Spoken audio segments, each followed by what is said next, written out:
कुछ लोग कहते हैं भजन तो करना चाहता हूँ लेकिन प्रतिकूलता बहुत आ जाते हैं, परिवार से, समाज से। अरे भाई, तुम क्या प्रतिकूलता का बात कर रहे हो?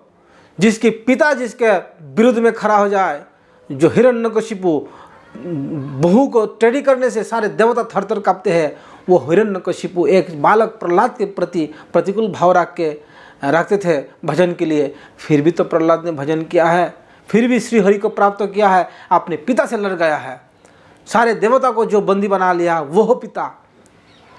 लेकिन प्रहलाद के प्रेम के आगे सब नतमस्तक है। जो रावण के धार से पूरा देवता थर-थर कांपते थे, उस रावण के विरुद्ध में जाके विभीषण ने भजन नहीं किया? क्या आपके भाई राक्षस है? क्या आप राक्षसों के बीच में हैं? नहीं ना। क्या आपके पिता असुर है? क्या आप असुरों के बीच में हैं, जैसा प्रहलाद जी थे, जैसा विभीषण था? क्या मीरा जैसा है आप?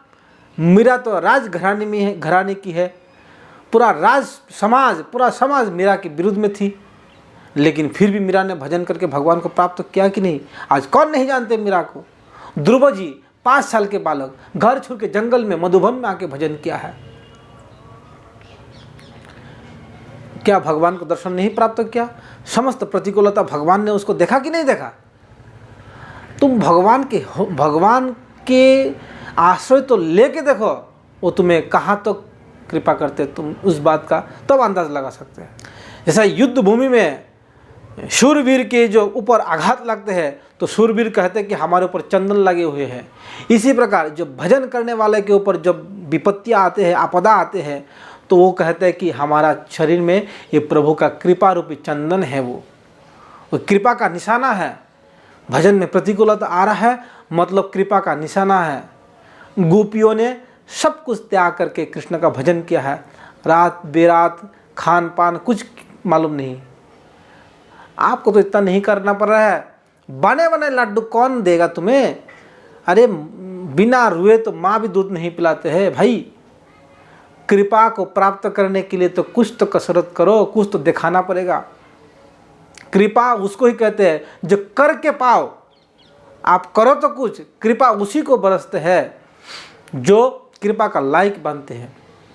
प्रभु तो कृपा करने के लिए तैयार है। बारिश खूब जोर का हो रहा है और घारा उल्टा हुआ पड़ा है, कितना भी बारिश घारा के ऊपर हो, एक बूंद पानी अंदर नहीं जाएगी।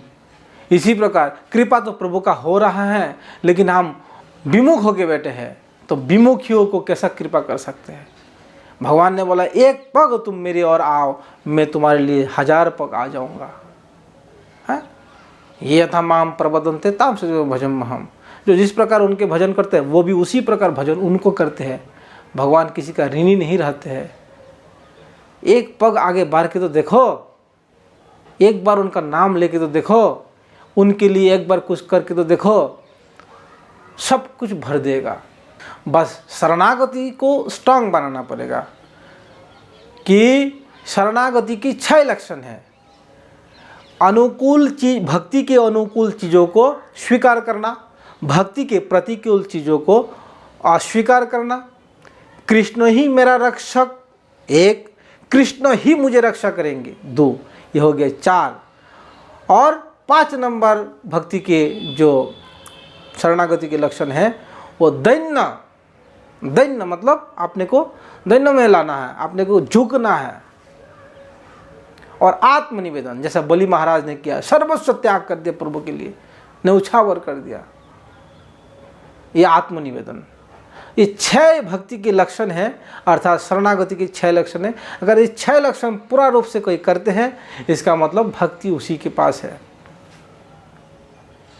हम भक्ति करें कहने से नहीं होगा।